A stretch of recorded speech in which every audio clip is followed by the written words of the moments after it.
Alright, so we're back with our part 2 of 1920s culture. I'm going to try to get this done really quickly. I don't want to make this a very long video, but changing role of women. Alright, so women are going to take a increased cultural role in the 1920s. Before the 1920s, they're kind of seen as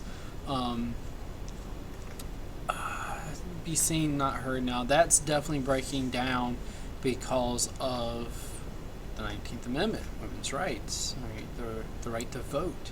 It's going to empower women. Also, their experience in the World War I factories is going to, impact that as well. And so you have, and you're also going to have more opportunities as far as business opening up to women as well. So 1880s to 1910s, we're going to call that the Victorian era. If you're taking a look at fashion, it's very reserved. It's not comfortable at all for women. So you got big hoop skirts. They're going to accentuate the hips. Everything is covered. If you take a look at the Victorian woman, the only thing that's not covered is her face. Showing ankle is going to be seen as obscene in the Victorian era. Men, it's the same thing as well. Men are going to go to, one of the new things that's happening is people are going to be swimming a lot more. But men's swimsuits are going to be full body from your neck to halfway down your arm and halfway down your leg. Showing a male chest is seen as obscene as well. So very reserved in the 1880s. Gloves, corsets, like I said, not comfortable for the women at all. Long hair, but long hair usually put up in an updo and covered with a hat, a very ornate hat. If you take a look at this picture, I'm not sure how much detail is going to be in the video. Basically, it's a bird hat. It's basically a bird stuffed, put on the lady's head. We're doing this so much with the bird hats that a lot of our songbirds are actually dying, because the way they're hunting for them is they're taking these big guns called punt guns that can kill 120 birds at a time, and we're taking the feathers and we're putting on the hat. So we're having some issues with that as well. But if you take a look at the flapper in the 1920s, it's definitely changed. Taking a look at the hair's chopped off, almost like a boyish haircut. A hat that's going to kind of keep that hair to the side. No form to a dress at all. These are going to be very kind of slinky dresses, cut towards the upper leg, showing more leg. If this if she wasn't wearing a robe, her shoulders would be exposed and her arms. So we're definitely having a different culture now as far as openness about fashion. And also the other thing here is it's not trying to accentuate the womanly form. It's trying to make them look more boyish. More almost like a tomboy, but at the same time, in the 1920s, you're going to start to get the first sex symbols of the United States with Clara Bow and the flappers and the It Girl. The other thing about this is these dresses are going to be made for dancing and partying, which is going to be a more accessible to women in the 1920s. Women are going to drive, women are going to cuss, women are going to drink, women are going to smoke, just like the boys, and they're going to be having fun at those parties that maybe haven't been so appealing to them before, having to be kind of put on this pedestal. The Charleston and the car is definitely going to be transformative technologies for women. Right. Suffrage. Another thing is the birth control. Margaret Sanger is very well known for her birth control efforts, and out of that birth control is going to come new sexuality. But the big thing with birth control is going to be hold on a second.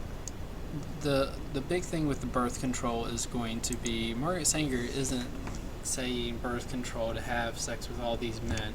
What she's trying to do is she's trying to help these immigrant women get control of their family, because if they're not able to control the size of their family, they're going to be stuck in poverty. So that's really what she's doing there, but it's going to have the unintended consequence of having more people new sexuality, right? Not necessarily trying to build a family anymore. Right? I'll move on from that. But that's the big thing here. Hollywood's going to amp up this whole sex symbol thing. Right? They're going to latch on to the flappers like Josephine Baker and Clara Bow. Josephine Baker, African American flapper. Clara Bow is going to be known as the original it girl because she has it, and it is sex appeal, is essentially what that means there. So she's going to be very famous through 1921 to 1931 as her career. Multiple blockbuster movies. So everybody knows who Clara Bow is. She's that flapper. We're also going to have a flowering of African American art forms in the 1920s. So you're going to have writers like Langston Hughes and his poems. I Too, Mother to Son. Zora Neale Hurston's also going to be writing during this time. Zora Neale Hurston's very interesting as far as the way she writes. Hopefully in English 3 you're going to run into some of Zora Neale Hurston's writing, if not her best known book, Their Eyes Were Watching God, but some of her short stories. She writes in dialect. Now I've had to read Their Eyes Were Watching God 3 times. For me it was painful to read, mainly because she's writing in dialect, so she's writing as people speak, and if you're taking a look at a very drawn out southern drawl down in Florida, it can be hard to read if you know what those words are supposed to look like. W.B. Du Bois, civil rights advocate, early one. We've already talked about him with Booker T. Washington, but he's going to be publishing essays in The Crisis, which is essentially his book. Marcus Garvey is going to start the Back to Africa movement, and this is all based on the idea that African Americans are not going to be able to get a fair shake in America.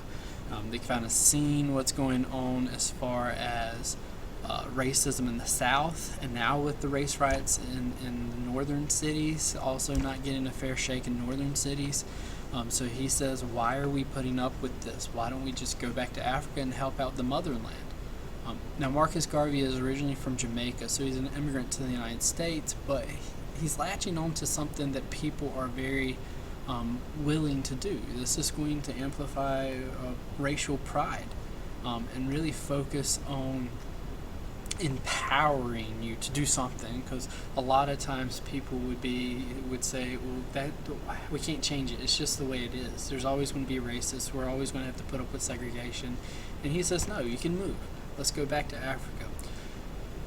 The big thing that's going to be the problem for him, one, the government could possibly be out to get him. That's kind of a conspiracy theory.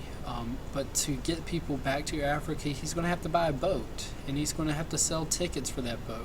The problem for him is he puts it out in a mailer selling tickets on a boat that he doesn't own yet, and he's going to get popped for making a false claim. He's made it look like he has this boat, and he doesn't actually have it yet, so he's going to be popped for mail fraud. And yeah, that's going to be problematic for him. The Cotton Club is probably seen as the symbol of 1920s Harlem Renaissance. Probably and you can't, this gets a little, let me get that out of the way for you. Gets to be a little, it's kind of encapsulating the Harlem Renaissance. You have jazz music, which is going to be primarily an African American art form. From the Mississippi Delta, goes up to Chicago. We've already talked about the formation of it, but it's going to be performed by African Americans more often than not. The Cotton Club is going to be a theater in New York City and Harlem, but it's going to be so successful that it's going to have subsidiaries, it's going to have franchises in St. Louis and Chicago and California and other places too.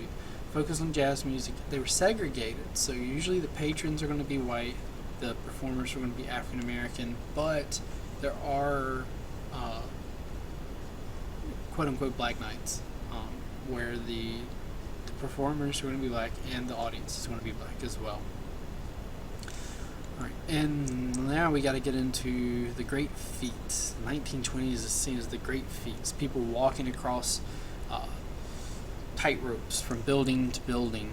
But what everybody is interested in at the time is our national pastime, baseball. So in the 19-teens, it's kind of a dark time for baseball because in the 19-teens, one, it's the dead ball era. The baseball doesn't fly as far, so you don't have as many home runs. And then there's this scandal to try to rig the World Series. And there's going to be people who are caught up in that. The Black Sox scandals. Shoeless Joe Jackson and all these guys are going to be accused and essentially found guilty of trying to rig the World Series. So that means a lot of people are not necessarily so amped up about baseball again. What is going to get them back interested in baseball? This guy, Babe Ruth. Now, Babe Ruth was a pitcher, but he starts to get this knack for hitting home runs. And this is different because we haven't seen a whole lot of home runs yet, but he's knocking them out there. And the team that he was on, Boston Red Sox, they saw his home runs, but they didn't necessarily see them taking those home runs and getting victories out of them. So they made a deal to sell him to the Yankees. The Yankees picked him up. He hit 60 home runs in a year. Everybody starts to become Yankees fans. So the Yankees get all the benefit of having Babe Ruth. The home runs are going to be what people come out to see. Babe Ruth becomes this huge international celebrity. He's selling candy bars. He's selling tobacco. He's such a big person that everybody wants him endorsing their products. Herbert Hoover wants him beside him. He retires later in the 30s. The only other person that can rival, and actually he does rival, and actually he surpasses Babe Ruth's popularity, is Charles Lindbergh. And Charles Lindbergh in 1927 is going to be the first person to fly in solo and nonstop across the Atlantic from New York to Paris. People have been trying for a while to do this, but they did it wrong or they ended up dying. 7 people are going to die trying to get this same accomplishment. Technologically, it's just as hard to do this in 1927 as it was for us to land on the moon. He's got to get a very lightweight plane. He's got to put as much gas in it as possible, and he can't take a whole lot of stuff with him. Flight's only going to take 3,600 miles. And he's going to be flying for over a day. And this plane, his Spirit of St. Louis, when he lands, he becomes an international celebrity. They're throwing parades for him in Paris and Belgium and Germany. When he gets back to the United States, he's not going to tempt fate twice. He's going to ride a boat back. He gets to Washington, D.C., they're throwing a party for him, a parade. In New York City, the same thing. But he's also going to have some misfortune in her life. His child, who I think was 20 months old, is going to be kidnapped and then murdered. It's your first celebrity kidnapping, and it's going to capture kind of the attention of everybody in the nation. Now, also in the 1930s, Charles Lindbergh's kind of reputation is going to start to take a decline when he comes out as an opposer to us getting involved in World War II. He doesn't see Hitler, and a lot of people at the time didn't necessarily see Hitler as the ultimate evil that we know he will be in the 1940s. But he doesn't want us to get involved in the war, mainly because he wants to protect our soldiers or protect our young boys. Also, he's German. He's German in heritage, Lindbergh. But because of that opposition, his popularity is going to go down. And we got 2 minutes before this one's done. This one's taking a little bit longer than I thought.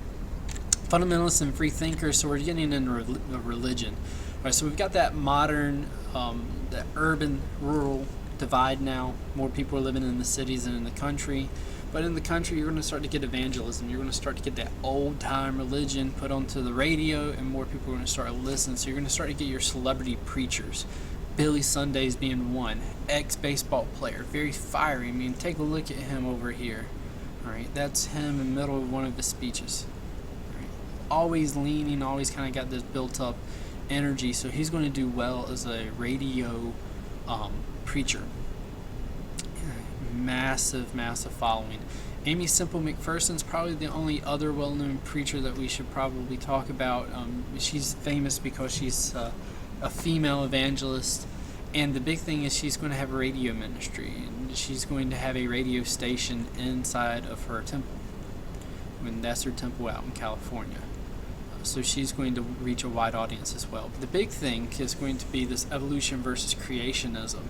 Scopes monkey trial, 1925. It's unlawful to teach evolution. John Scopes teaches. We have a trial. It becomes a media circus, bringing monkeys to it. In the end, the teacher is convicted, but public opinion starts to turn.